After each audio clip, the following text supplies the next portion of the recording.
सबसे पहले जिस फ्लावर प्लांट के हम सीड सेव करने वाले हैं वो है कैलेंडुला। ये बहुत ही खूबसूरत फ्लावर प्लांट है, येलो कलर का है। तो दोस्तों, आपने सेव कैसे करने हैं सीड? सेव ऐसे करने हैं कि जब भी आप देखें कि आपके फ्लावर प्लांट के ऊपर जब ऐसे फूल खिल जाता है, फूल खिलने के बाद जब आपका फूल मुरझाएगा तो कुछ ऐसे आपको आपका फूल मिलेगा। फूल की पत्तियां ऊपर से झड़ जाएंगी। उसके बाद आपको ये नज़र आ रहा होगा, ये ऐसे लगता है जैसे कोई कीड़ा हो। तो ये कीड़ा नहीं है दोस्तों, ये इसके सीड हैं। बिल्कुल ऐसे ही लगता है जैसे पंजाबी में कहते हैं कि किसी पौधे को सुंडी लग जाती है, तो ये है वो सीड, बिल्कुल एक कीड़े की तरह। तो अब हमने करना क्या है दोस्तों कि ये जो हमारे जितने भी फ्लावर मुरझा चुके हैं उसके बाद इस शेप में आ गए, शक्ल में आ गए हैं, तो अब हमने करना क्या है कि इनको हम इस पौधे से काट लेंगे। तो ये है जी मेरा पहला, और दूसरा तो ये देख सकते हैं।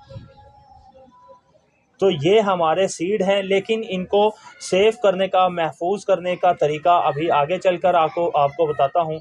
और इसके अलावा मेरे पास एक ये मेरा फूल है, तो आप इसे हाथ की मदद से भी, ये देखें मुरझाया हुआ फूल। तो ये एक फूल हमारा तकरीबन हमारा 100 रुपये का फूल है। मुरझाया हुआ फूल भी हमारा 100 रुपये का है। जैसा कि अब हमने अपने मुरझाए हुए फूल अपने पौधे से काट लिए हैं, तो अब हमने करना क्या है दोस्तों कि अगला प्रोसेस ये है कि हम जितने भी फूल अपने पौधे से, मुरझाए हुए फूल अपने पौधे से काट लेंगे, इन्हें हम सनलाइट के अंदर, धूप के अंदर खुश्क होने के लिए छोड़ देंगे। क्योंकि अगर हम ऐसे ही अपने ये सीड महफूज करते हैं तो ये हमारे अगले साल के लिए जर्मिनेशन अपनी शुरू नहीं कर पाएंगे और इनको फंगस लग जाएगा और ये बिल्कुल ख़राब हो जाएंगे और हमारी मेहनत भी ज़ाया हो जाएगी। तो ऐसे ही आपने जितने भी आपके कैलेंडुला के पौधे हैं, आपने अपने पौधों से मुरझाए हुए फूल काट लेने हैं। तो चलिए दोस्तों, इन्हें अब हम धूप के अंदर खुश्क कर लेते हैं। जब खुश्क हो जाएंगे तो फिर मैं आपको अगला प्रोसेस बताऊंगा। 5 दिन बाद अब हमारे जो सीड हमने अपने कैलेंडुला के धूप में खुश्क होने के लिए रखे थे, तकरीबन अब फुल ड्राई हो चुके हैं, खुश्क हो चुके हैं।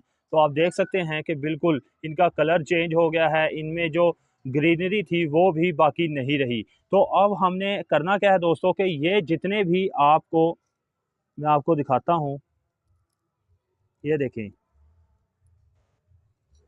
ये दोस्तों ये हैं हमारे सीड। बिल्कुल जैसे कि मैंने पहले बताया कि जैसे कोई कीड़ा होता है ऐसे आपको लगेगा, लेकिन ये हमारे सीड हैं। जो एक पैकेट हमारा बनेगा वो 100 रुपये का हमें फ़ायदा देगा और हमारे घर के सीड होंगे। तो आपने करना क्या है कि जितने भी फूल हैं इनमें से अपने ये सीड जो हैं अलहदा कर लेने हैं जो खुश्क हो चुके हैं। तो ऐसे ही ये देखें, आसानी से आप एक एक फूल से ये सीड अलग कर सकते हैं।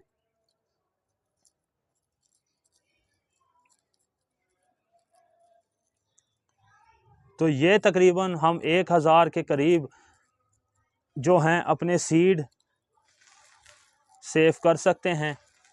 ऐसे ही आप बहुत से फूलों के सीड अपने घर पर ही, अपने गार्डन में से महफूज कर सकते हैं। तो ये जी मैंने अपने जो कैलेंडुला के सीड थे वो अलग कर लिए हैं। ये मेरे पास मैरीगोल्ड के भी फूल थे, वो भी मैंने जो थे खुश्क कर लिए थे। अभी मैं इनके बारे में भी आपको बताऊंगा। तो सबसे पहले हम इन्हें सेव कर लेते हैं। अब हमने करना क्या है दोस्तों, ये हमारे सारे सीड हैं, आपको नज़र आ रहा होगा। तो अब हमने करना क्या है कि आपके पास या तो कोई ऐसी डिब्बिया होनी चाहिए जिसके अंदर हवा ना जाए, या फिर आप ऐसी थैली भी ले सकते हैं। तो ये बंद हो जाती है, इसके अंदर हवा नहीं जाएगी। तो मैं इसके अंदर सेव करके रखने वाला हूँ। और जब भी आप सीड सेव करें तो आपने कोशिश करनी है कि ये देखें, आप छोटे छोटे से पैकेट बनाकर रख सकते हैं। तो ये मैंने एक पैकेट बना लिया, तकरीबन ये 100 रुपये का जो हमें बाहर से मिलता है वो हमने अपने घर पर ही सेव कर लिए। तो ये ऊपर से ऐसे बंद हो जाता है, तो इसके अंदर अब हवा नहीं जाएगी। इसके ऊपर आप नाम भी लिख सकते हैं कि आप किस फ्लावर के और किस कलर के किस फ्लावर के और किस कलर के आप सीड महफूज कर रहे हैं, तो आपको ये भी याद रहेगा। तो ये हमारा एक पैकेट तैयार हो गया। इसके बाद जो है जितने सीड बचे हैं मैं दूसरे पैकेट के अंदर सेव कर लूँगा। तो ये हैं जी हमारा दूसरा पैकेट।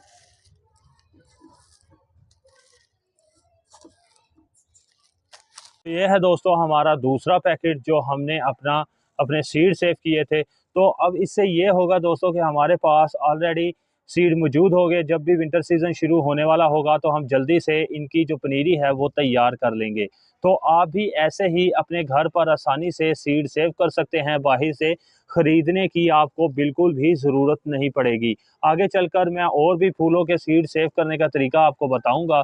तो तब तक के लिए अल्लाह हाफ़िज़। उम्मीद करता हूँ आपको वीडियो पसंद आई होगी। अगर आपको वीडियो पसंद आई है तो भाई के चैनल को लाइक कर दें, सब्सक्राइब कर दें और बेल आइकन को दबा दें ताकि हमारी हर नई आने वाली वीडियो का नोटिफिकेशन आप तक पहुँच सके।